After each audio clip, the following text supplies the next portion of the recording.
केदारनाथ में अग्नि परीक्षा। हरियाणा का चुनाव खत्म हुआ, बीजेपी ने जीत हासिल की। समीक्षा और समीक्षा के भीतर उत्तराखंड बीजेपी में इस बात का उत्साह कि हरियाणा में 13 विधानसभा सीटों में से 10 विधानसभा सीटों पर बीजेपी के प्रत्याशी ने बड़ी जीत हासिल की, जहां पर सीएम धामी ने प्रचार किया। धामी के स्ट्राइक रेट और ट्रैक रिकॉर्ड को सामने रखते हुए जम्मू कश्मीर का भी आकलन लगे हाथ भाजपाइयों ने किया, यह कहते हुए कि जम्मू कश्मीर में भी मुख्यमंत्री धामी ने 4 विधानसभा सीटों पर प्रचार किया, इसमें से 3 बीजेपी की झोली में आई। अब केदारनाथ का उपचुनाव धामी की अग्नि परीक्षा के लिए तैयार है। वैसे केदारनाथ की विधायक शीला रानी रावत, उनका निधन हुआ और निधन होने के बाद मुख्यमंत्री पुष्कर सिंह धामी केदारनाथ की जनता से वादा कर रहे हैं, यह कहते हुए कि आपका विधायक जब तक नहीं बनता तब तक मैं खुद वहां का विधायक बनकर काम करूंगा। लेकिन केदारनाथ का उपचुनाव क्या इतना आसान है? मंगलोर उपचुनाव में मिली हार, बद्रीनाथ में मिली हार और अब केदारनाथ का सवाल।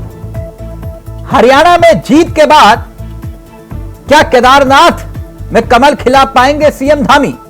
आज इसी मुद्दे पर करेंगे चर्चा। हमारे साथ जुड़ेंगे मेहमान, लेकिन पहले यह रिपोर्ट आपको दिखाते हैं और फिर सीधा रुख करेंगे मेहमानों की तरफ। हरियाणा में मुख्यमंत्री पुष्कर सिंह धामी ने 13 विधानसभा क्षेत्रों में चुनाव प्रचार किया। सीएम धामी ने जिन चुनावी रैलियों को संबोधित किया, इन 13 विधानसभाओं में से 10 विधानसभा सीटों पर बीजेपी के प्रत्याशी को बड़ी जीत हासिल करने में वो कामयाब रहे। साथ ही जम्मू कश्मीर में मुख्यमंत्री धामी ने 4 विधानसभा क्षेत्रों में चुनाव प्रचार किया। 4 में से 3 विधानसभा क्षेत्र में बीजेपी के प्रत्याशी को बड़े मार्जिन से जीत मिली है। ऐसे में धामी की अगली अग्नि परीक्षा केदारनाथ में इंतजार कर रही है। जी, मुख्यमंत्री पुष्कर सिंह धामी के नेतृत्व में किए गए प्रचार के शोर में बीजेपी का दावा है कि धामी ने धमाल कर दिया।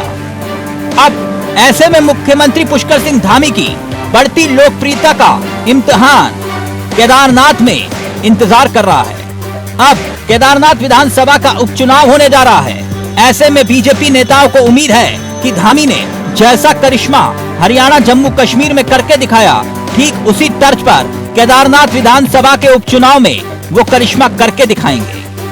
देवभूमि के ये सौभाग्य है कि देवभूमि के जहाँ कार्यकर्ता और अपने माननीय मुख्यमंत्री जी विशेषता जहाँ गए हैं वहाँ सभी विधानसभाएं हम जीतकर आगे बढ़े हैं और जीत की एक परचम माननीय धामी जी के नेतृत्व में बढ़ रही है और आने वाले समय में माननीय धामी जी के नेतृत्व में उत्तराखंड भी इसी तरह से आगे बढ़ेगा। कहता हूँ माननीय मुख्यमंत्री जी को जहाँ जहाँ वो जाते हैं जीत का परचम वहाँ लहराते हैं। अभी आपने देखा हरियाणा में गए, इसके पहले जम्मू कश्मीर में भी कुछ सीटों पे वो उन्होंने प्रचार किया। कश्मीर में, जम्मू में बहुत अच्छा रिजल्ट पार्टी के पक्ष में आया है। सरकार हम नहीं बना पाए, लेकिन सोच से ज्यादा हमारे को वहाँ पे सीटें मिली हैं।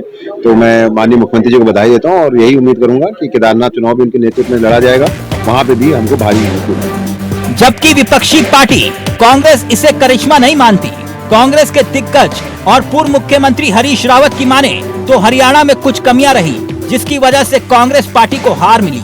लेकिन उत्तराखंड में जिस तरह से बद्रीनाथ को जीता, उसी तर्ज पर केदारनाथ को भी जीतने का दम कांग्रेस भर रही है। लोग उनके दिए हुए 2 दर्दों को कभी नहीं भूल पाएंगे। एक तो जिस तरीके से श्री केदारनाथ जी की उनके शासनकाल में अवहेलना हुई है, और दूसरा दर्द जिस प्रकार से 4 धाम यात्रा को मिसमैनेज करके पूरे क्षेत्र की अर्थव्यवस्था को, लोगों की आजीविका को चोट पहुंचाई गई है। मुझे अफसोस है कि उसके लिए दंडित होंगे श्री पुष्कर सिंह धामी और श्री केदारनाथ में कांग्रेस की जीत होगी, शानदार जीत। यानी केदारनाथ की लड़ाई सिर्फ बीजेपी के लिए नहीं, बल्कि सीधे तौर पर सीएम धामी के लिए नाक और साख की लड़ाई में तब्दील हो चुकी है। ऐसे में खुद कमान संभाल चुके सीएम धामी ने साफ कर दिया है कि केदारनाथ उपचुनाव की सियासी जंग दिलचस्प होने जा रही है। Bureau report, India voice, Dehradun.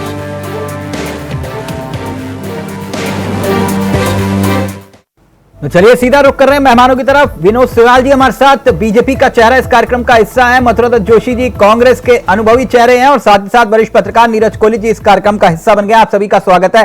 सेवाल साहब, सबसे पहले आपसे इस चर्चा की शुरुआत। अब केदारनाथ की बारी। हरियाणा में आपने दम ये भरा कि भाई जहां जहां धामी जी गए वहां वहां कमल खिला, वहां बुलडोजर से भी कई जगह स्वागत हुआ धामी का जी, फूलों की वर्षा हुई जी। लेकिन केदारनाथ के उपचुनाव में असली इम्तिहान अब है आपका, अग्नि परीक्षा। तैयार है बीजेपी? निश्चित रूप से वो सीट हमारे पास थी, दुर्भाग्यवश शैला रानी रावत जी का निधन हुआ, इसलिए वो सीट रिक्त हुई। वो भारतीय जनता पार्टी की सीट है और भारतीय जनता पार्टी उस पर विजय प्राप्त करेगी। और जिस तरह नरेंद्र भाई मोदी के नेतृत्व में हरियाणा में और जिस तरह हमारे मुख्यमंत्री पुष्कर सिंह धामी जी द्वारा वहां पर भी प्रचार में भाग लिया गया, जैसा आपने बताया 13 सीटों में से जो है तो केवल एक सीट पर ही परिणाम ठीक नहीं आया, बाकी सब सीटों पर जीते। और जम्मू कश्मीर में भी एक सीट पर केवल परिणाम, वहां पर 3 और वहां पर 1, और वहां पर 10 जीते, वहां पर 3 जीते। तो मैं कह सकता हूं कि पुष्कर सिंह धामी जी, धामी ने जहां जहां प्रचार किया वहां जीते, ठीक है आपकी बात, लेकिन उत्तराखंड और हरिद्वार के सियासी समीकरण अलग अलग हैं। नहीं, वो ऐसा है, देखिए ऐसा है, भारतीय जनता पार्टी निश्चित रूप से उत्तराखंड राज्य के अंदर इससे पहले भी जब लोकसभा का चुनाव हुआ था तो उसमें 5 सीट भारतीय जनता पार्टी के पास थी। नहीं, अब बद्रीनाथ के विधायक को आपने बद्रीनाथ सीट हमारे पास नहीं थी। नहीं, वो आपकी बात ठीक है, वो भंडारी जी बेचारे क्या करें, अब वो तो आप विधायक थे अच्छे खासे, वो आपके थे अच्छे खासे, मैं मना नहीं कर रहा हूँ, नहीं थे ना, वो तो आपने उनको थे कर दिया, पूर्व कर दिया ना, उनकी सीट उनको खाली करवाई ना, वो घर के रहे घाट के रहे। वो कांग्रेस के विधायक थे, वो नुकसान कांग्रेस को हुआ है, वो जीते नहीं, वो विषय अलग है। अच्छा, वो विधायक कांग्रेस के थे, मुझे लगा कि वो आपके विधायक बनने के लिए बीजेपी में आए थे। कांग्रेस के टिकट पे चुनाव लड़े थे, जब हमारे टिकट पे लड़े हैं तो नहीं जीत पाए। हाँ, तो ठीक है, तो ये बोलिए ना कि वो विधायक थे, वो आपके पास आए, आपने सीट खाली करवाई, जनता ने कहा कि नहीं चाहिए दल बदलू और बागी, तो जनता ने नकार दिया। नहीं, जनता के निर्णय को जनादेश हम स्वीकार करते हैं। हाँ, तो ये स्वीकार करिए ना, जनता ने इस बात को माना। हम कांग्रेस की तरह नहीं करते हैं। हाँ, तो साहब आपको मानना पड़ेगा ना कि ये जनता ने कहा कि दल बदलू और बागी नहीं चाहिए। जनता का निर्णय, अब जनता ने जिस रूप में भी स्वीकार किया है, जनता का निर्णय सिरोधार्य है, जनता का मथुरा दत्त जोशी जी, हम कांग्रेस की तरह नहीं है। नहीं, ठीक है सर, आपकी बात, जब आपके सुहाल साहब क्यों गुस्सा हो रहे हो आप? सुहाल साहब आपने कहा, मैं आपकी बात से सहमत हो जाऊंगा, एक लोकतंत्र खतरे में पड़ गया। सुहाल साहब, लोकतंत्र कहां खतरे में, जनता ने आपसे, मैंने यही तो कहा कि बद्रीनाथ बेचारे वो विधायक थे, वो आए, उन्होंने आपके लिए सीट छोड़ी, वो चुनाव हार गए, विधायक से पूर्व विधायक थे, जनता ने कहा दल बदलू नहीं चाहिए, आप नाराज हो गए।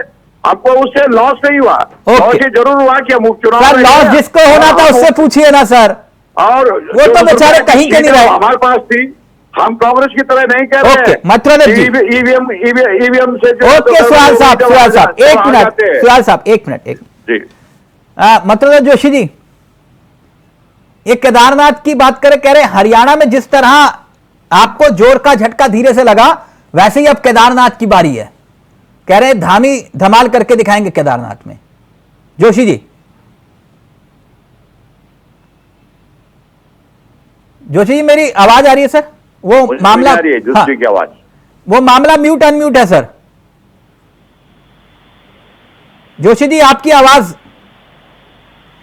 सर आपकी पार्टी की तरह हमारे यहां भी मामला है सब मामला लेट चलता है। जोशी जी क्यों प्रधान, हरियाणा की बात थी, उत्तराखंड की नहीं है। जोशी जी ठीक, बोलिए। जोशी जी की आवाज नहीं आ रही, प्लीज कनेक्ट करवाइएगा। नीरज कोहली जी, केदारनाथ का जिक्र और फिक्र किया जा रहा है, किस नजरिए से देखा जाए? ये कह रहे हैं कि जैसे धामी ने हरियाणा में धमाल किया वैसे अब केदारनाथ में होगा। देखिए तिलक जी, इसमें कोई दो राय नहीं कि हरियाणा के चुनाव को बीजेपी ने जिस तरीके से फतेह किया है, कठिन राजनीतिक परिस्थितियों में, जहां बीजेपी के पास खोने के लिए तो कुछ नहीं था, पाने के लिए बहुत कुछ था। हाँ। 10 साल की एंटी इनकम्बेंसी, जवान किसान, संविधान और पहलवान जैसे बड़े मुद्दे, और देश की बड़ी सर्वे करने वाली एजेंसियां, बड़े राजनीतिक पंडित, देश के जाने माने पत्रकार हरियाणा के प्रतिष्ठित पत्रकार, कोई भी एक व्यक्ति ये कहने के लिए तैयार नहीं था कि भारतीय जनता पार्टी वहां पर जीत रही है। उसके बावजूद इन परिस्थितियों में अगर भारतीय जनता पार्टी ने अच्छी जीत दर्ज की है, वो भी 2014 से बढ़कर, जब 2014 में मोदी महलिक चल रहा था, और उस जीत में मुख्यमंत्री पुष्कर सिंह धामी का भी अगर उसमें कंट्रीब्यूशन है, योगदान है, तो ये अपने आप में बड़ी बात है। वो भी ऐसे समय पर जब उत्तराखंड में उपचुनाव होने वाला है, तो कहीं ना कहीं अच्छा, इसका इफेक्ट पड़ेगा नीरज जी? देखें, हर प्रदेश में एक अपना जो वहां का जो भौगोलिक परिस्थिति है और वहां के जो राजनीतिक वातावरण है वो अलग अलग होता है। नहीं, लेकिन माहौल वाली बात होती है ना, राजनीतिक पार्टियां तो माहौल पे चुनाव लड़ती हैं, भौकाल कुछ। हाँ। देखिए, वो ठीक कह रहे हैं आपकी, हर जगह राजनीतिक वातावरण अलग अलग होता है। हाँ। उत्तराखंड में 24 वर्षों में आपने भी बहुत सारे चुनाव देखे, उपचुनाव में विशेष तौर पर ज्यादातर मैक्सिमम परिणाम जो है उपचुनाव के सत्तारूढ़ दल के पक्ष में रहे, सत्ता के पक्ष। लेकिन ये जो दो मंगलोर का और बद्रीनाथ का चुनाव है, उपचुनाव है, इसने कहीं ना कहीं सत्तारूढ़ दल को जो है सतर्क और सावधान रहने के लिए मजबूर कर दिया है। ठीक, मैं एक मिनट आ रहा हूं नीरज जी। मथुरा जोशी जी जुड़ गए हमारे साथ।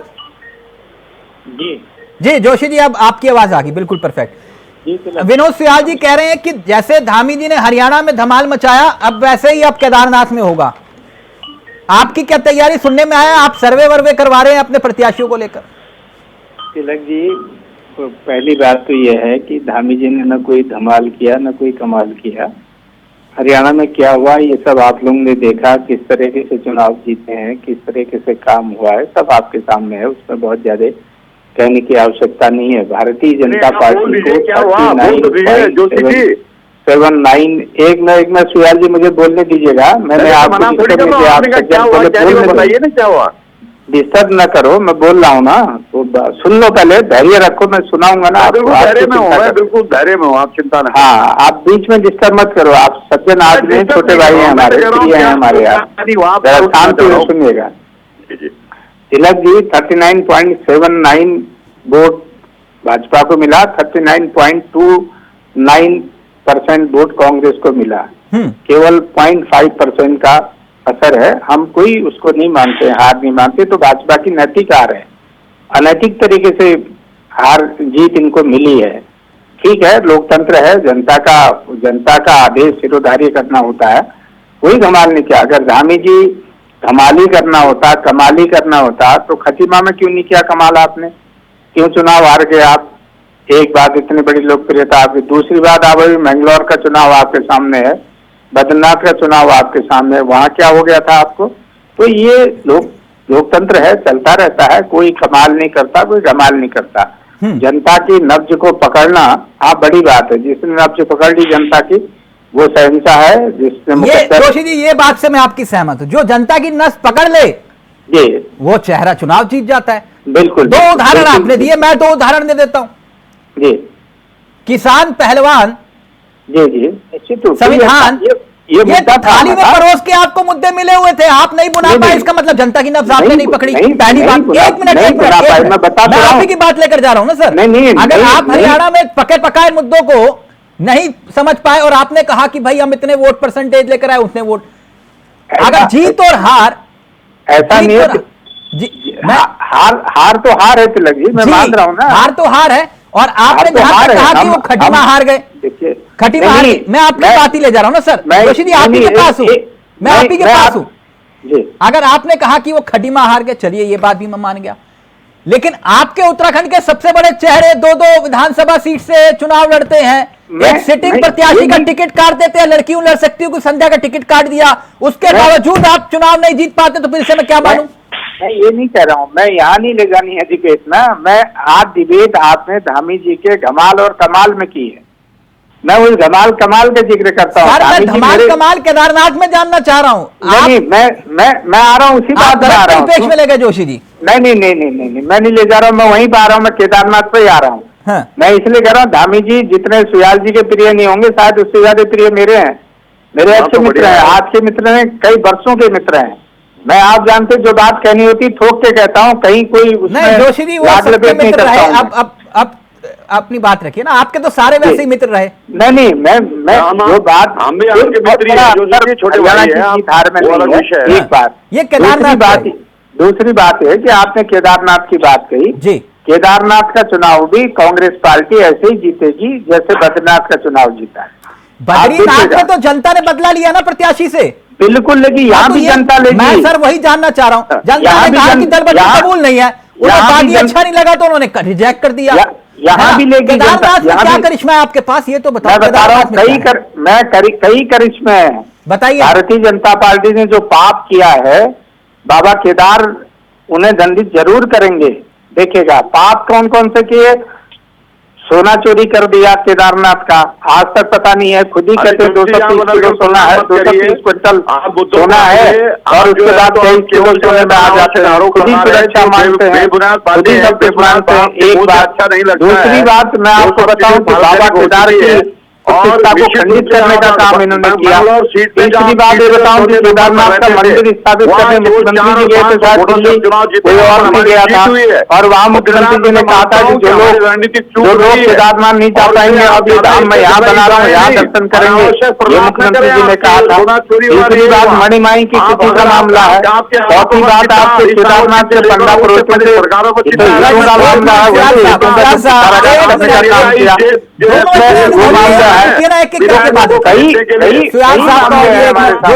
जोशी जी वो मुद्दे आप गिनवा रहे, मैं समझ रहा हूं, एक एक मुद्दा गिनवाई। मेरा दिलचस्पी इस बात को है, केदारनाथ को लेकर आपके पास प्लान क्या है, उदाहरण के तौर पर प्रत्याशी को लेकर आपके पास जो प्रत्याशी है, जो आप कहोगे कि मनोज रावत जी को ले लो, ठीक, मैं मनोज रावत जी की बात कर लूं क्योंकि उनके ऊपर किसी और का केदारनाथ, बाबा केदारनाथ के साथ किसी एक बड़े नेता का आशीर्वाद भी है। आप कहेंगे तो मैं बोल भी दूंगा, मुझे कोई आपत्ति नहीं, ठीक। लेकिन मुझे एक बात बता दीजिए कि आपके पास, क्योंकि मनोज रावत जी का ट्रैक रिकॉर्ड आपने देखा पिछले विधानसभा चुनाव में क्या रहा, कितने नंबर पे हो रहे, आपके पास और ऑप्शन क्या है?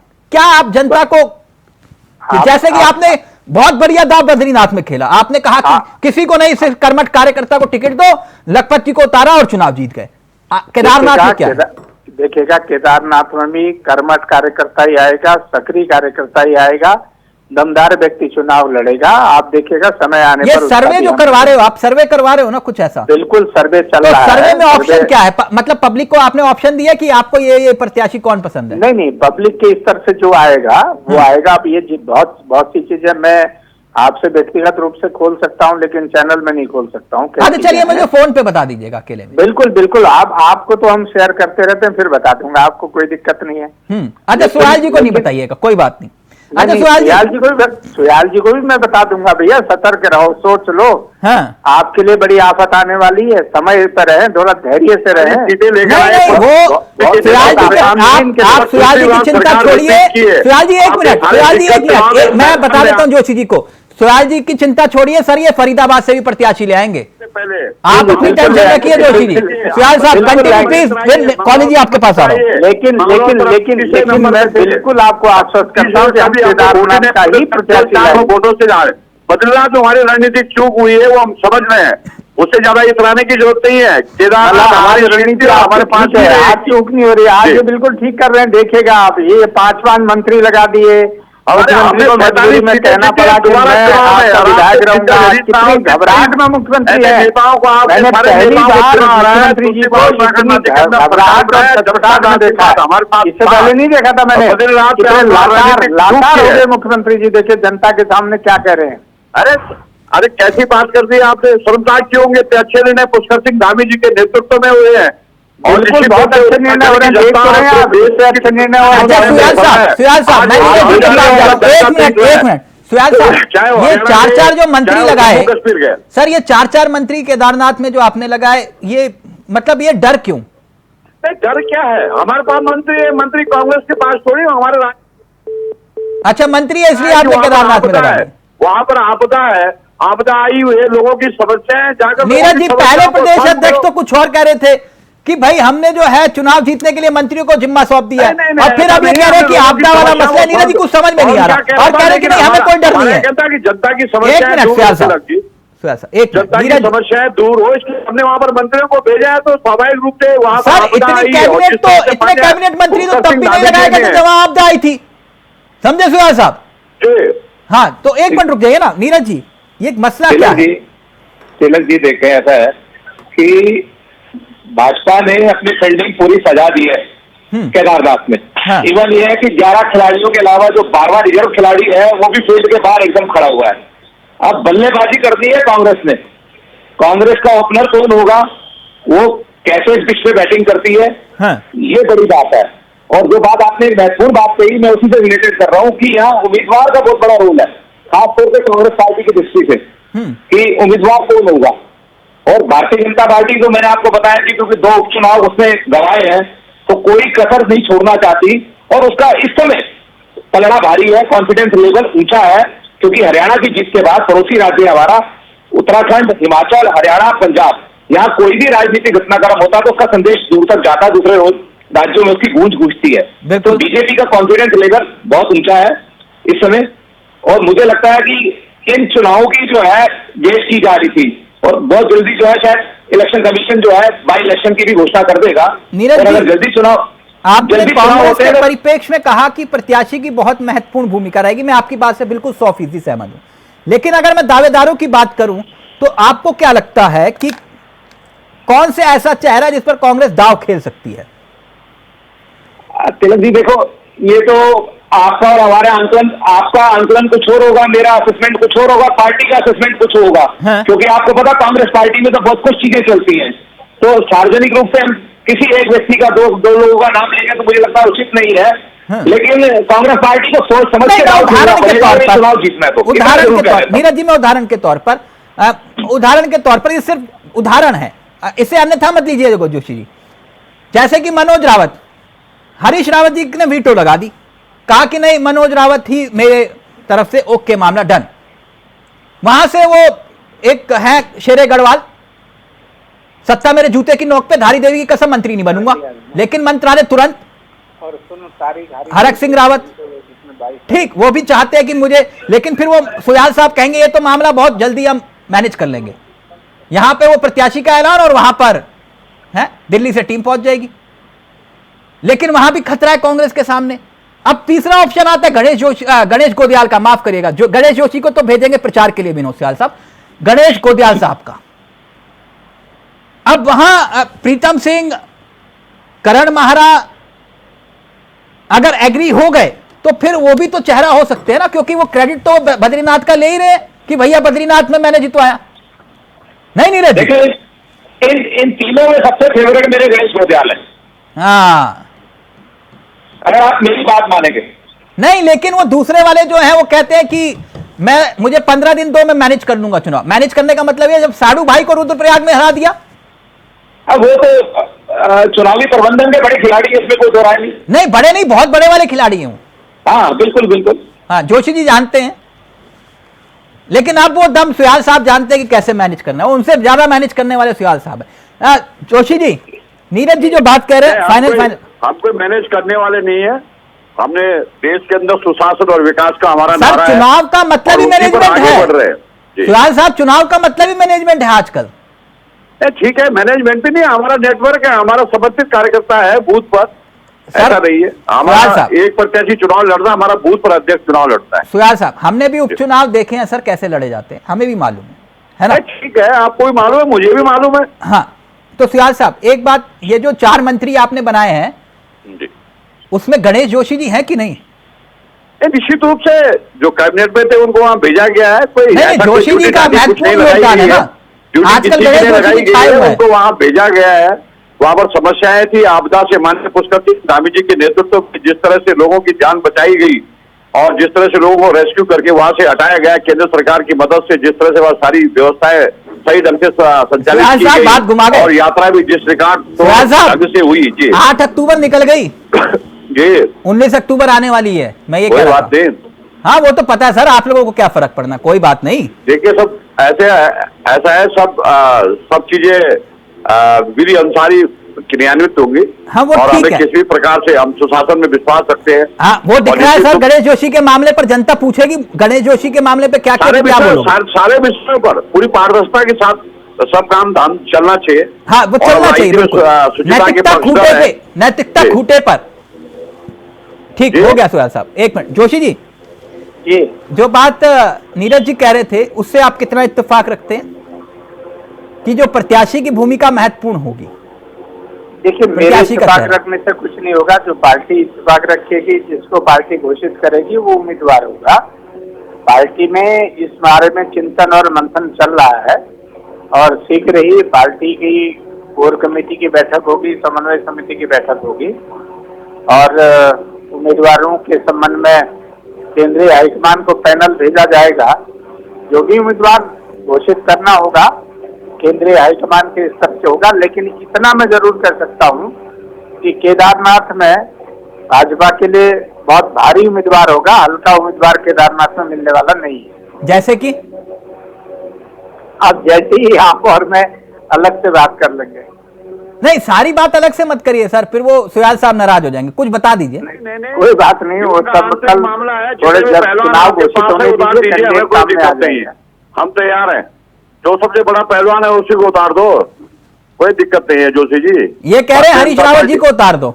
नहीं, इनके कहने से नहीं उतारेंगे। हरीश रावत जी को कैंडिडेट तो उसी को उतारेंगे जिसको सारी सहमति होगी सबकी और जो बिल्कुल उसमें हमारा कुछ नहीं कहना टक्कर देने वाला व्यक्ति होगा, जो केदारनाथ का व्यक्ति होगा जिसका कार्यकर्ताओं में पकड़ होगी और निश्चित रूप से सुयाल साहब को अब क्या बताएं हम। सुयाल साहब को खुद ही नहीं पता इनकी पार्टी का उम्मीदवार कौन होगा।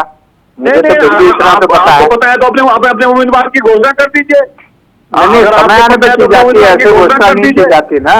अब आपको घोषणा नहीं करेंगे आपके आगे, चैनल में घोषणा नहीं की जाएगी उम्मीदवार भी हुई है, लेकिन आपको नहीं पता है। मुझे तो मालूम है उम्मीदवार कौन आ रहा है, आपने ऐसा लेकिन आपको नहीं पता कि आपकी पार्टी का उम्मीदवार कौन होगा। जीत रहे हैं। आपको मालूम है, आपकी परवारी आपको मालूम है कौन है आपका उम्मीदवार? ये जो बात आप कह रहे हो, नहीं, आपकी परवारी थी। सुयाल साहब से आप टॉस मत करिए। सुयाल साहब, जो प्रक्रिया आप मुझे बता रहे थे ना कि ये समन्वय समिति की बैठक, कोर कमेटी की बैठक, सर हमें मालूम है कि कौन तय करता है उत्तराखंड में किसको टिकट मिलेगा, या नीरज जी को नहीं मालूम? हमारा ये आरा कमान तय करेगा। बिल्कुल आपके यहाँ प्रदेश अध्यक्ष अपने मर्जी से टीम नहीं रख सकता सर। प्रदेश प्रभारी तुरंत बोलते कि तय कैंसिल, नो, कोई आदेश नहीं। तो सर आप कह रहे हो कि आप संगठन के स्तर पर टिकट तय करोगे? अपनी मर्जी की टीम होगी और संगठन से ही आएगा। मैं बता तिलक जी आपको बिल्कुल दावे के साथ कह रहा हूँ। एक मिनट सुयाल साहब, ये तो मुझे मालूम है जोशी जी कुछ भी कहें। सुयाल साहब, ये तो आपको भी नहीं मालूम कि प्रत्याशी कौन होगा, है ना? ये तो तय है।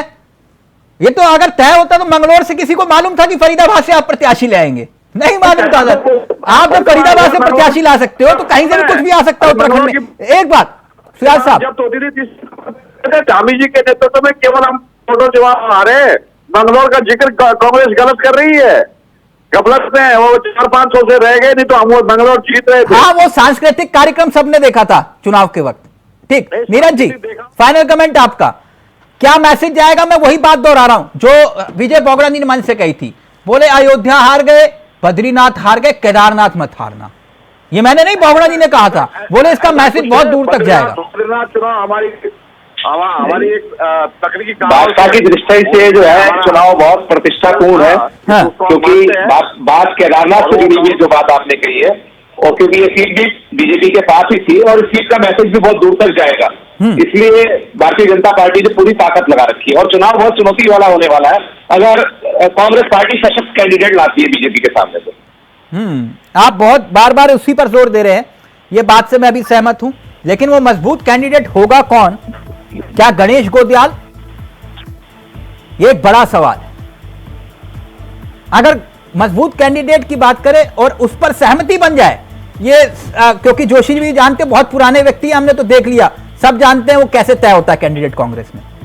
जहां 4 तय कर ले तो वहां फिर कोई वीटो कुछ नहीं लगता। वो जोशी जी को मालूम है प्रक्रिया क्या होती है। खैर, बहुत बहुत शुक्रिया आपका नीरज जी, सुयाल साहब और मतलब जोशी जी, आप सभी का बहुत बहुत शुक्रिया। तो ये सियासत का खेल है। आप धामी के असली अग्नि परीक्षा केदारनाथ में।